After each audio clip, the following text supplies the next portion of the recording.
you know, it's a big thing with women and their preference with the man's height, Mm-hmm. right?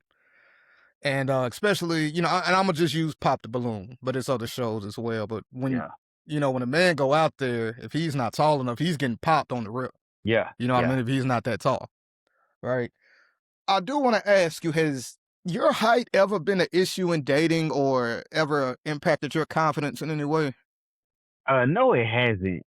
No, it hasn't. Of course, I've been rejected because I didn't meet the height standard, but I wouldn't say it affected me any or affected me dating.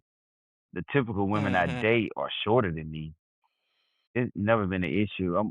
But speaking of height, it affect my son more because he want to be tall, and I hope he don't have any Mm. issues when he get older when it comes to dating or trying to court a girl or anything like that. But me personally, nah, man, I had no issues. It's funny, and me neither. And I will say, I have no issue with a woman having that preference, right? If Nah. that's your preference on wanting a guy tall, you and I, and just for the people listening who've never met us in real life, we are both under 6 feet. We are both hmm under 5'10". We in between like 5'8", 5'9" ish, right? Yeah. Um, but yeah, I feel the same way. I don't think it's ever been an issue for me, and I've never had that little man complex. You know what I Yeah. mean? But I Yep. was also pretty stocky. And I was stronger than most guys. hmm You know what I mean? So it kind of helped me that way. Yeah. But yeah, it's been this whole talking. I hate that it's such a big conversation, hmm right? Because the way I look at it, if that's a woman's preference, that's her preference, Man, speaking of right? preferences and speaking of Pop the Balloon, I seen an episode where a guy came out. He handed him the mic. The balloon got popped, so she went to go ask why, and it was because he had a hoop earring. Well, let me take it out. You can't Mm, see it. Yeah, yeah. and I was like, Dang. dang, what's wrong with a hoop earring or a circle earring?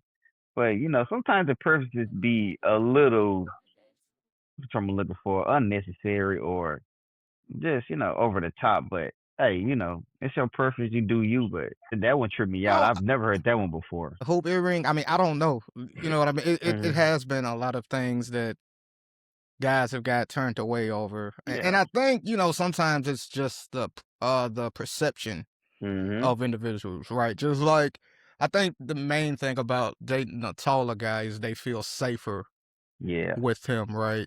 And it's like, okay, I feel that, you know, but a lot of the when you think about a lot of the best fighters, right? Like Mike Tyson, he's under 6 feet. But you can't tell me that he wasn't one of the toughest men in the world, right? Now that Nah. is one person, but you and I know a lot of guys, like some of the toughest guys in our neighborhood was short. Yeah. Yeah. You know what I mean? hmm Um, but also just like the hoop earring, right? The hoop earring probably give off some type of F boy vibes or something, right? I don't Yeah. know what it is, right? Yeah. Yeah. Yours though, I would be willing to bet that the guy that they popped on, his probably wasn't as subtle as yours. His probably was a thick one, or am I wrong? Yeah. It was a little thicker, and mine is a full circle. Right, right, right. His was, if I'm not mistaken, I believe it wasn't a full circle. Okay, If I'm not okay. mistaken. Again, I was looking at it with my lady before we started recording or whatever. And sometimes I'm not gonna lie, the guys just be jacking it, man. Like it hmm was, you know, one guy that went out there, like I think the ladies was into him until he started talking. Damn. And he mentioned something. They asked him what his deal breaker was, right? hmm And I think he said, you got to be a certified freak. And Oh. it was like, Oh. as soon as he said that, Oh. my lady was beside it. I was Oh. like, up, he jacked it, pop. Yeah. It was like some shots ran off and let Yeah. off in that mug. If you like what you just heard, please like and subscribe to our YouTube channel, SNE 2.0. SNE stands for Spare No Effort. All we're trying to do is help people become the best version of themselves. So please like and subscribe to our YouTube channel, and remember, spare no effort.